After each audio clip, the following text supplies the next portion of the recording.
Nous étions frères un jour et les choses ont changé, c'est vrai. Il est parti. 18 mois à l'autre bout de la terre, éprouver son corps et sa tête dans les champs de bananes d'Océanie, où l'on se lève à l'aube, éprouver le reste, sur les plages asiatiques, où l'on goûte au bonheur de synthèse et aux espaces infinis que les eaux couvrent la nuit, où l'on se lève à l'aube.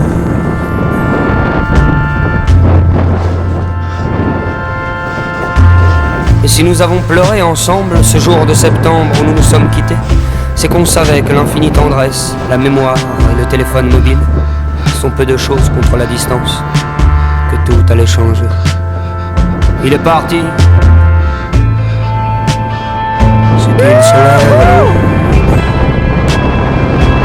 Ouais, faut bien s'arracher.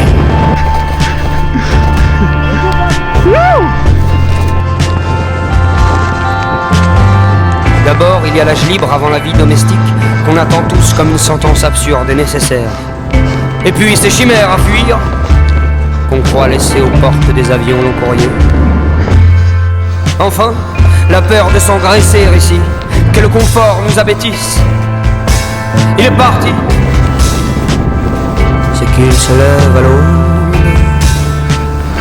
C'est qu'il se lève à l'aube. Dans nos longues nuits blanches qui s'en allaient mourir dans le cendrier, on a beaucoup rêvé et attendu que les choses adviennent, comme par enchantement. Des lendemains de ces soirs grisés, il me souvient surtout l'odeur amère du tabac froid, la torpeur qu'engendrait le shit qu'on fume, l'impuissance et l'orgueil. Il faut choisir, la vie est ailleurs. Voilà ce qu'on se disait. Il est parti, c'est qu'il se lève à l'aube. C'est qu'il se lève à l'aube.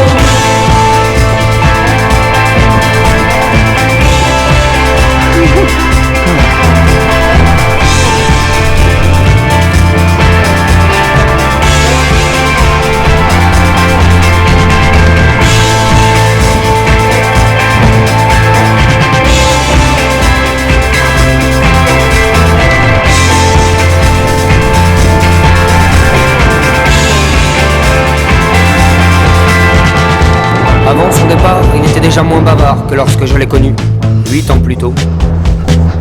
C'est qu'il n'y a pas d'âge pour avoir de vieux démons. Les siens lui parlaient, je crois, de filiation et d'arbres généalogiques. À celui-là aussi, on coupe les branches qui font ombrage, et les feuilles meurent à l'automne. Alors, j'ai compris ces silences, et je les partageais. Je me suis aussi dit que j'étais moi-même sans doute moins fougueux, moins dispendieux qu'en notre prime adolescence. Lors on découvrait comme tout le monde le péril de toute véritable entreprise de séduction et la saveur des lèvres maladroites et conquises. On apprenait aussi par cœur les mystères âpres et charnus du con féminin qu'on touche d'abord avec les doigts.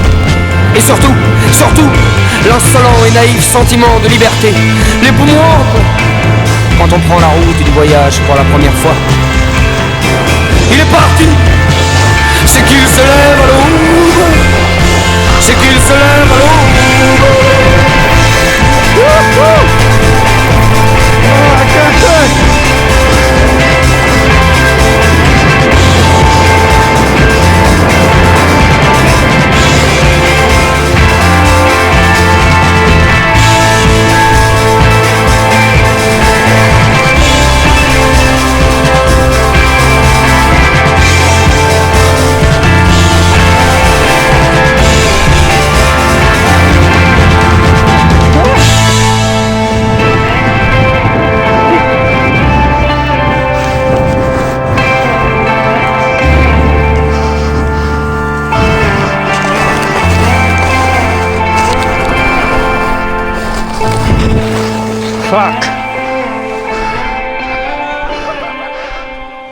Fuck.